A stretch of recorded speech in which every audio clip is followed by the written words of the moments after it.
اچھا شہباز رانا صاحب، آج آپ کی سٹوری ہے، تو اس سٹوری میں جو اس کا میں جو سمجھا ہوں وہ یہ ہے کہ آپ نے قرضوں کے بارے میں بتایا ہے.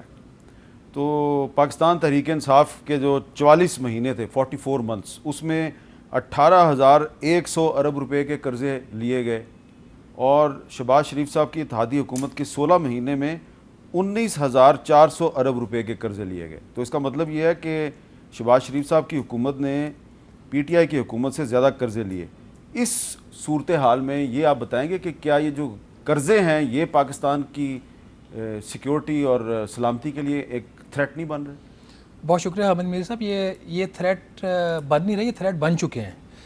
یہ ایک بہت ہی سنجیدہ مسئلہ بن چکا ہے.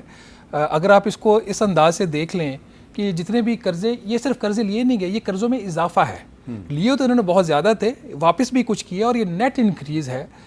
بلکہ اگر آپ کو میں اس کو سمپل کر دوں، 2008 سے 2018 تک جو قرضوں میں پر ڈے انکریز تھا وہ کوئی 5.2 ارب روپیہ تھا. 2018 سے لے کے مارچ 2022 تک پر ڈے انکریز کو چلا گیا رفلی 14.5 ارب روپیہ. اور یہ جو ہمارے شہباز شریف صاحب کی حکومت تھی اس میں جو روزانہ کا اضافہ ہوا قرضوں میں تقریباً 41 ارب روپیہ. اب اس کا نتیجہ کیا ہے؟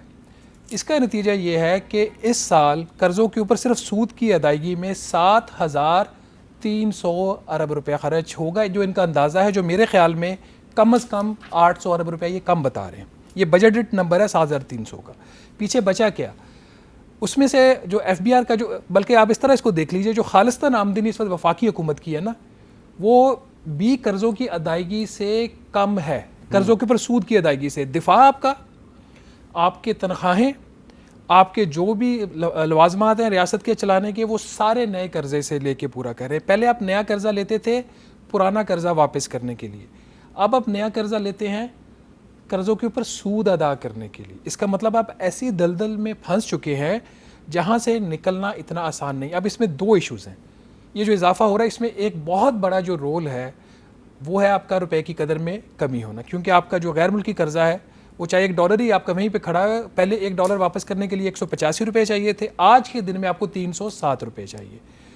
یہ اب ان کا جو فوکس جا رہا ہے کہ آپ جو اپنے محصولات ہیں اس میں اضافہ کر کے آپ اس مسئلے کو حل کر سکتے ہیں. That is the half story. اصل جو مسئلہ ہے جس کو کوئی ٹچ کرنے کو تیار نہیں ہے، آپ کے اخراجات ہیں. وفاق کے پاس پیسے نہیں ہیں. یہ ہماری نئی جو کیئر ٹیکر فائنانس منسٹر انہوں نے بڑے پلینلی بتا دیا پچھلے ہفتے، جس کے بعد اسٹاک مارکیٹ بھی گری ان کے اسٹیٹمنٹ کے بعد، اور باقی بھی مسئلے ہوئے. وفاق کے پاس جب پیسہ نہیں ہے تو وفاق ان چیزوں پہ کیوں خرچ کر رہا ہے جو انڈر دی کانسٹیٹیوشن جو ہے وہ یہ ہمیں کس چیز پہ سیکنڈ بھی کریں گے، صوبائی معاملہ جیسے تعلیم ہے، جیسے صحت ہے، جیسے کلائمیٹ چینج اور باقی سبجیکٹس ہیں. یہ وزارتیں وفاق میں کیا کر رہی ہیں؟